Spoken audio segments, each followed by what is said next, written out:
Welcome to another Telltale Books video. I'm Greg, down here at my Sheboygan place. Been working hard. Actually not using that ladder, it's just there because there's nowhere else to put it here.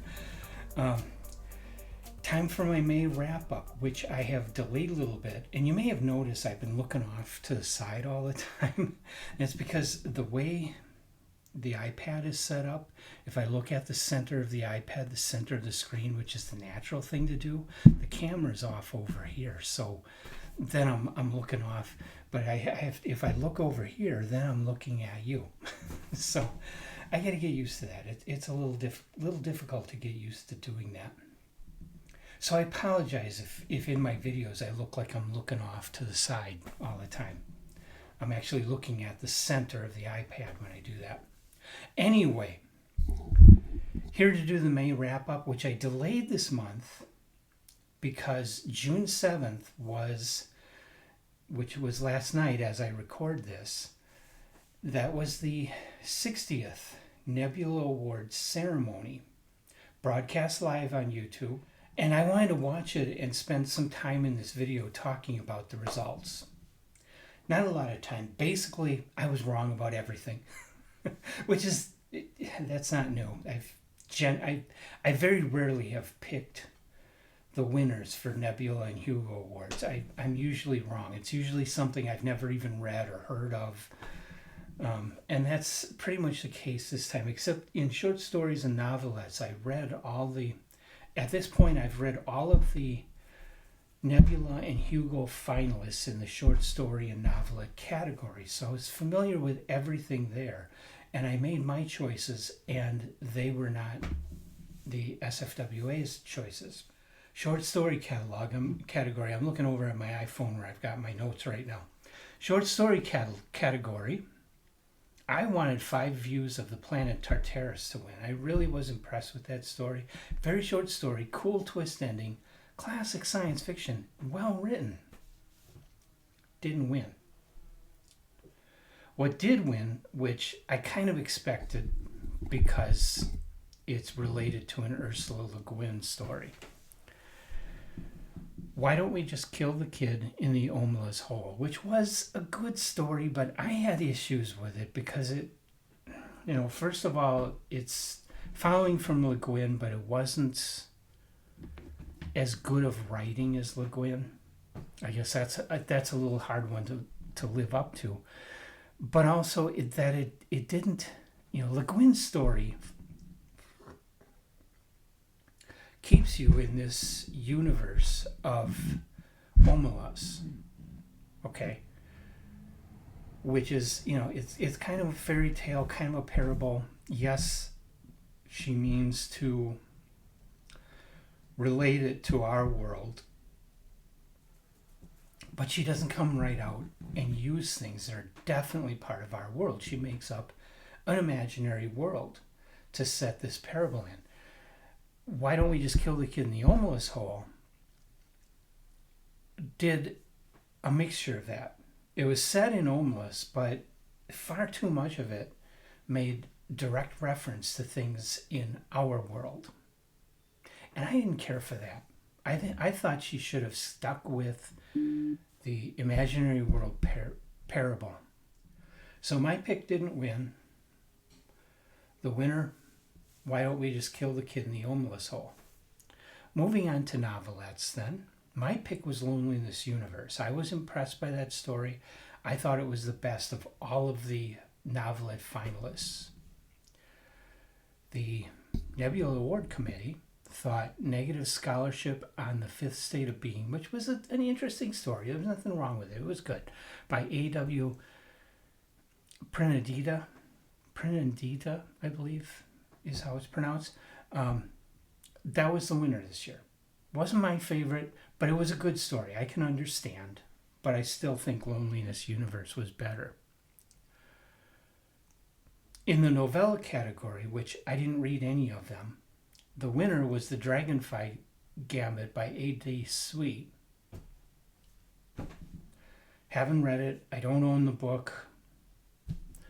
Haven't read any of the others either, though I have read other things by Ray Naylor, and I was kind of hoping for him, but I don't know, maybe Tusks of Extinction isn't as good of a book. I got to read them and find out. And then novel category, I'm in the same boat.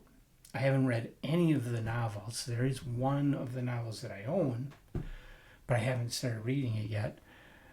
It wasn't the winner. The winner was Someone You Can Build a Nest In by John Wiswell. And so that's the results of this year's Nebula Awards. I didn't pick any of the winners. Yeah, in novella, I really was guessing I was really hoping for Tusk of Extinction to win. Of the others, I had no clue what might win. Of the novels, I would have put my money on the T. Kingfisher novel because she seems to be popular, but the John Wiswell novel won, and that's that.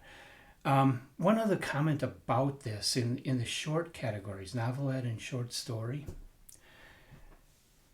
It's interesting to note both of the winners came from Clarkesworld magazine. Now, I'm not saying there's conspiracy or anything stupid like that. I'm just pointing out both of the winners came from Clarkesworld. Most of the finalists came from Clarkesworld or Uncanny or Strange Horizons in both short story and novelette. If I recall correctly, there were not any of the stories that came from the traditional paid magazines, paid subscription print magazines. All of the finalists, except for one, all of the finalists came from free online magazines. Now that is very important data for the people who just purchased Asimov's and Analog and the Magazine of Fantasy and Science Fiction and Alfred Hitchcock's magazine and Ellery Queen's mystery magazine. They're all owned by one company now. These are all paid subscription magazines. They have print versions. They did have digital subscriptions through Amazon, which of course Amazon put the kibosh on all of that, which really hurt all these magazines. That's why they're in the situation they're in right now, is because of what Amazon did to them. I believe they all have hooked up with a different digital subscription service, but they already lost a lot of people because of Amazon. And so now they have to do a lot of hard work to try and get those people back to the new subscription service. That's a state that they're in, but all the finalist stories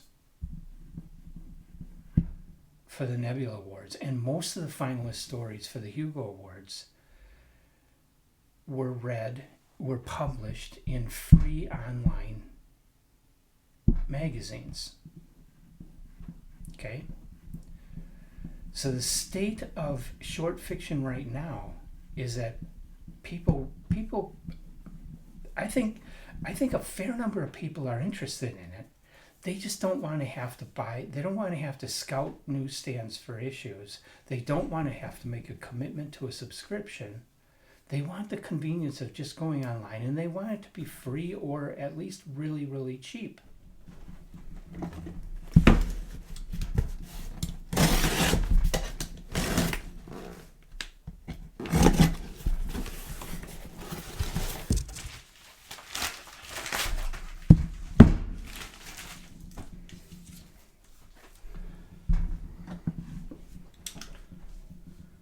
Sorry, I had to pause for book mail. It is something I want to mention in this video, what I'm doing, but not immediately. At the moment, I want to finish up my thought. I love book mail, especially Sundays. In the old days, nothing was ever delivered on Sundays. Now, you get deliveries on Sundays. You get mail on Sundays. That's the coolest thing. It's like Christmas every day of the week, if you have that kind of money. Gotta love it. Gotta love it. I've been winding down because I don't have the money that I used to have because my mother-in-law is no longer paying for the house in Two Rivers, so I'm paying for two houses right now. till I get at least one of them fixed up enough. The book is The Art of Fred Gambino, which relates to something I'm working on for, well, the videos won't appear until July. But, yeah, beautiful book. I'll show more later. You'll get to see that in a later video. So stay tuned. Keep coming back for more Telltale videos, and you'll get to see what that's all about. So anyway, back to what I was saying. The main magazines, Analog, Asimov, and Fantasy and Science Fiction, the new owners have their work cut out for them, because they need to now bring in all those people who have fled the subscription model for free online magazines. They have to figure out how to bring money into their business and yet compete with something that's free online. Maybe lots of advertising. I don't know. I don't have all the answers. I just know they're in a tough situation. And I think I personally think it's worthwhile keeping the magazines going, no matter what they have to do to change their business model. But the other magazines that are online, Clarkesworld, Uncanny, Lightspeed, they are publishing some excellent fiction. So, Nebula Award results are in. Hugo results are coming, I think, the second week in August, something like that. It's in August, and it's not in late August. It's in the early to mid-August, somewhere in there, like the 13th or 15th or something like that, I was seeing. So Hugo Awards are coming up. I've got a little time to maybe I can fit in a couple of the novellas before the Hugo Awards hit. But I can't get all the novellas and novels read. That's not going to happen. If I can get Tusk of Extinction read, that would be really cool, because I do have that book. Moving along then, in other news, another interesting AI news story related to books. A freelance journalist wrote an article about summer reading, the best books for summer reading, like top 20 books for summer reading. Wrote this article, submitted it through a syndicate service to all the newspapers. The Chicago Sun-Times picked it up and published it. Most, not all, but most of the books on the list were not written by the authors who are cited as the authors. And so, I mean, in some cases, that title by that author does not exist. The book does not exist. It's purely imaginary. How that happened is the writer, the journalist, used an AI program to write the article. And he didn't bother to check it. He just entered his prompt, copied and pasted, sent it off to the syndicate. The newspaper editors did not bother to double check. They just took it off the wire, threw it in the newspaper, published it. And it is 80% approximately completely bogus. This is the problem with AI, is that people get lazy. They don't check the results of the AI. The AI is far from perfect. It's just pulling stuff off the internet that it thinks are related to your prompt. It doesn't really know, because it isn't really intelligence. There isn't really any thinking going on there. There isn't really any intelligence going on there. It's just grabbing stuff that has keywords that relate and pulling it together and then formatting it into like a human style written article and spitting it back at you. And it's full of mistakes. But this is what I don't like about AI, is that far too many people are going to be, it's not that I hate AI as a tool. What I hate is that far too many people are going to be lazy like this. They're just going to trust the AI. They're going to do no work. This guy's getting paid for this. He's getting paid for basically doing nothing. Anything that any one of us is capable of doing, this guy's getting paid for.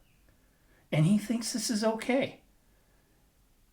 Everybody needs to get up in arms on this. This guy needs to be ostracized from journalism And every other journalist, the newspapers need to crack down, start checking these things, and start demanding a certain level of quality.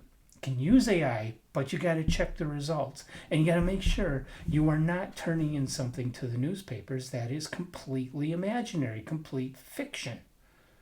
This is bullcrap. It needs to stop. People need to start doing their freaking jobs. Stop being lazy. Stop letting the computers do your work for you. Start thinking. Start producing real, usable content that the rest of us can benefit from. Otherwise, we might as well put you out of work and just use the AI. That's the world I do not want to see come. But there's no point in employing human beings if they're not going to do their damn jobs. Sorry if I'm getting angry about this, but we've had so many months of this now, of these AI disasters. And people keep continuing to get lazier and doing this crap. I'm done with this kind of stupidity. If this is the way human beings are going to be, if this is the way human beings are going to act, if they're going to be lazy and stupid, then I say bring on the robots. Let them do a better job.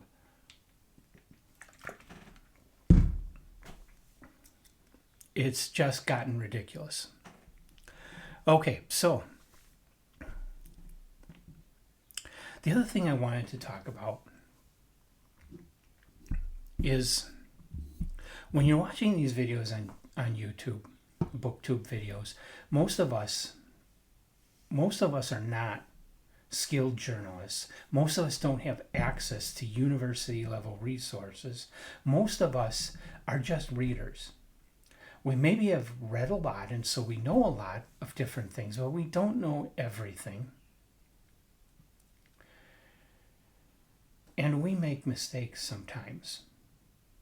Here's the thing about making mistakes. You as the viewer, you should be reasonable about it, decent about it, but point out, hey, you made a mistake here. This is not true. But you as the viewer, before you go and make comments like that, make sure you know what you're talking about. You better be able to cite sources if you're going to try to correct somebody. But if you're the video producer, if you're someone like me making your own videos, you need to be willing and able to say, yes, you are right, and thank you for helping me out and giving me more information. I've had that happen on this channel where people have left comments that have corrected or expanded upon something that I said. And if they're right, I say, yeah, you're right. Thank you. But if they're wrong, I'm going to point out how they're wrong. So if you haven't done your due diligence, be prepared for me to come back and blast you. Because I'm not going to put up with people coming on making flippant comments and they don't know what they're talking about. Don't leave your comments if you don't really know what you're talking about.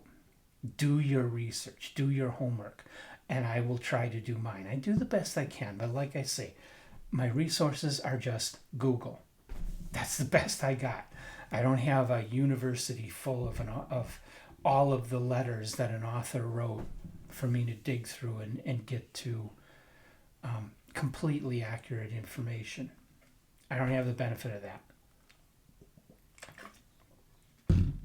So I do the best I can, and I welcome people who have some additional information to leave those comments and expand on it.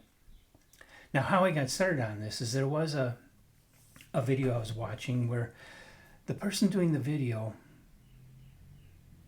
he was talking about Foundation's Edge by Isaac Asimov, and he made the comment that Asimov wrote virtually no, I forget the exact words he said, but practically no science fiction between 1958 and 1980. And this is just so not true. And I pointed it out, that Asimov, he was writing a lot more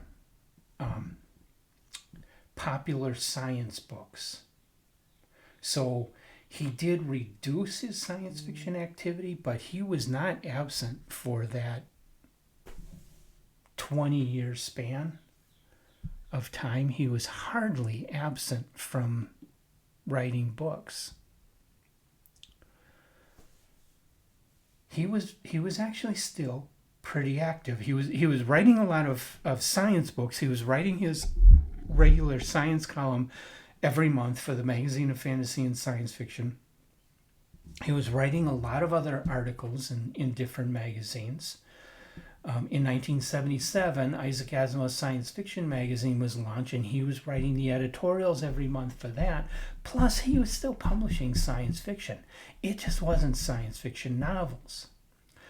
He only wrote one science fiction novel during that time period, but it happens to be a novel that won both the Hugo and Nebula Award for 1972, The Gods Themselves. It's a really, really major award-winning science fiction novel that he wrote right in the middle of that time period. And if you want to look at his real bibliography, just looking at speculative fiction, just look at the speculative fiction in the short story list on the Internet Science Fiction Database, and he wrote a lot of stories between 1958 and 1980. He did reduce his activity a bit, but not like this guy was saying. He wasn't practically not writing science fiction. That is just so completely inaccurate of a statement, and it makes me mad because Isaac Asimov gets picked on way too much. He really was a great writer at the type of thing he did. No, he wasn't writing new wave science fiction. But the type of science fiction he was writing, he was a master at, and he did some really great stories. Nightfall, all the stories in I, Robot, the Foundation stories, The Last Question, The Martian Way. These are all classics, and they're classics for a reason. And there are other lesser considered stories that I find to be brilliant, like Trends, which was his first story published with John Campbell in 1939. Or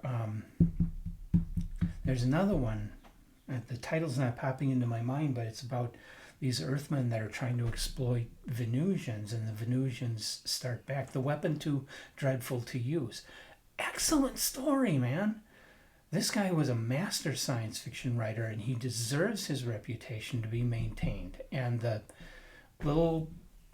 young little lacking knowledge people that are only growing up reading Harry Potter, and the most science fiction they know is Dune and The Left Hand of Darkness, should not be judging Isaac Asimov. He is a giant of the field, and his reputation needs to be maintained.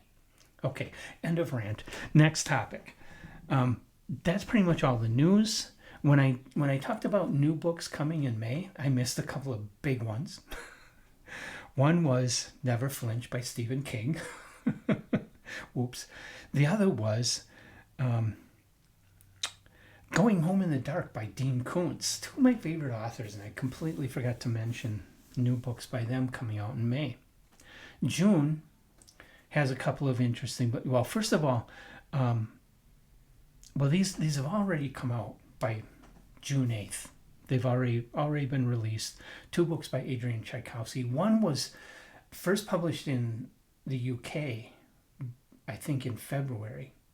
It's just now being released through the US distributors to the United States, which I don't know why they do that, because I can go on Waterstones, and I could have gone on Waterstones and ordered Tchaikovsky's new novel back in February, and it would have been delivered to me. Yeah, I would have had to pay a little more for shipping, but I didn't have to wait till June for it to come out in the United States. That seems stupid. Just release it simultaneously to both. You know, you're not doing yourself any favors by holding it back, waiting until June. Because with the internet, I mean, I can even get it on Amazon UK and have it delivered here. Blackwell's is another one you can go to and get them when they first come out in the UK. So there's no longer any benefit to having that delayed release for the United States. So I don't know why it's still being done. But Beespeaker was released everywhere, I guess. That's another Adrian Tchaikovsky just this past week. So 2 new Adrian Tchaikovskys. I'm still trying to get caught up on 2024. I just now got Saturation Point. That guy is cranking them out, man. And I've only read Service Model and 2 of his short stories, but I've loved all 3 of them. He's 3 for 3. So I'm going to keep buying Adrian Tchaikovsky because I'm liking it, his work. He also came out with a 3rd installment of this fantasy series that he's doing this year. He came out with that a little earlier this year. So, halfway through the year, he's already got 3 novels under his belt. Wow. And there's more coming. So lots of Adrian Tchaikovsky out. And I'm not sure of the date, but Fox by Joyce Carol Oates is coming out this month. And I think it's August that the new Jimmy Giuliano book is coming out. I read his first book, Dead 11. Awesome book. I want to read his second book. So I can't wait for that to come out. And that's coming up. That's the books I'm looking forward to right now. Mostly not science fiction, except for the Tchaikovsky. But science fiction is there's not a lot of science fiction being done right now. There's a few authors that are publishing on a regular basis. The rest of it is all fantasy and horror. And nothing wrong with fantasy and horror. I'm loving the fantasy and horror books that I'm reading. But we're just not getting science fiction all that much these days. It's kind of scaled back right now. It's not what people are mostly interested in. It goes in waves like that. Horror will go away and fantasy will go away and everything's going to be science fiction, possibly because of some really cool science fiction movie that comes out. And everybody's going to be jonesing for science fiction.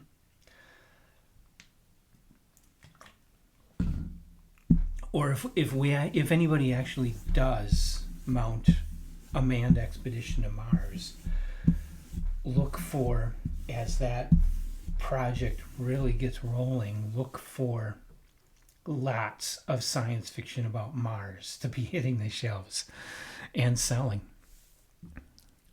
So that leaves me with what have we done on Telltale Books?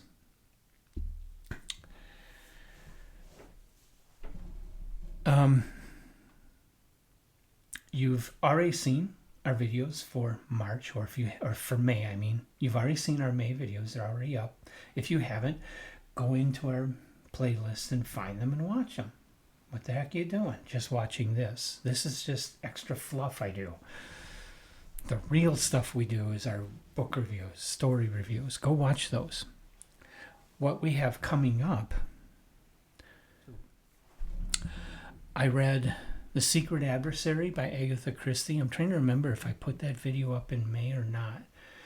Really good book. It was the first in the Tommy and Tuppence series, her second published novel, second published work overall. Absolutely loved it. It's more like an Alfred Hitchcock thriller, more like The Man Who Knew Too Much or North by Northwest, which are 2 of my all-time favorite movies, than the Poirot type of mystery. And so I really loved it. And she didn't write very many of the Tommy and Tuppence series. What I really loved about them is, Poirot is this guy who is this self-confident, know-it-all. He knows he's going to solve it. Everything's too easy for him. He solves these things without... Sounds like it's raining. I'm trying to see. Yep, it's raining pretty hard here. Poirot solves it without having to work very hard at it. And those books are good the way she tells them, but it's, you know he's going to solve it. He's not going to have any problem. He knows what's going on and just needs to take time to tell the rest of us. With Tommy and Tuppence, at least in The Secret Adversary, they were brand new. They were just out of school. They were wondering how they were going to make money, earn a living, and they decided to start a detective agency. But they don't have all the answers. They don't know everything. They make mistakes. They're trying to figure this stuff out. And as they do, they have successes, and they do solve this first case. And I thought that made them much more human, much more accessible, much more interesting characters. And then, there's a lot of humor going on between the two of them. They're friends. And I really liked the personal dynamics between the two of them. That was wonderful.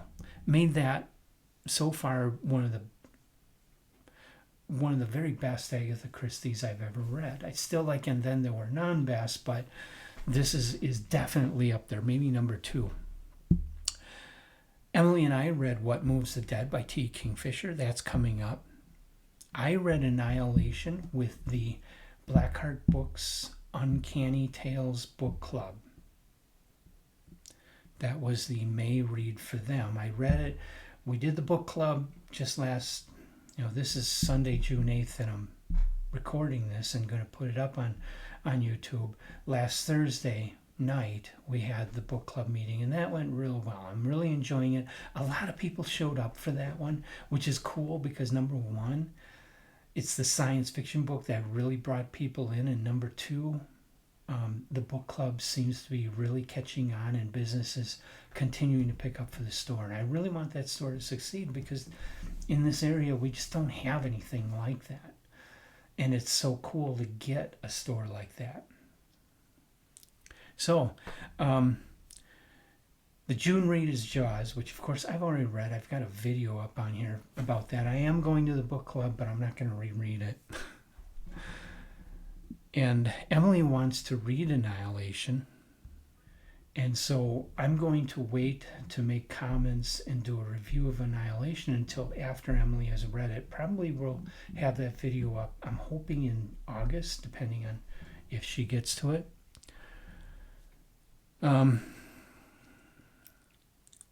We tried to read the Decameron. We got through the first 2 days and we said, this is boring. That's it in a nutshell. We're going to do a video saying why we feel that way, but we basically DNF'd it. Now, I do want to push through and read the rest of it for historical purposes, but I wasn't enjoying it. I mean, I'll get into details when we do the video. Look for that coming up. That was going to be a major read. It's a really big, thick book. We thought we were going to be spending a lot of time on it, but we got through the first 2 days, which is the first 20 stories. It's a bunch of short stories, really, 100 short stories.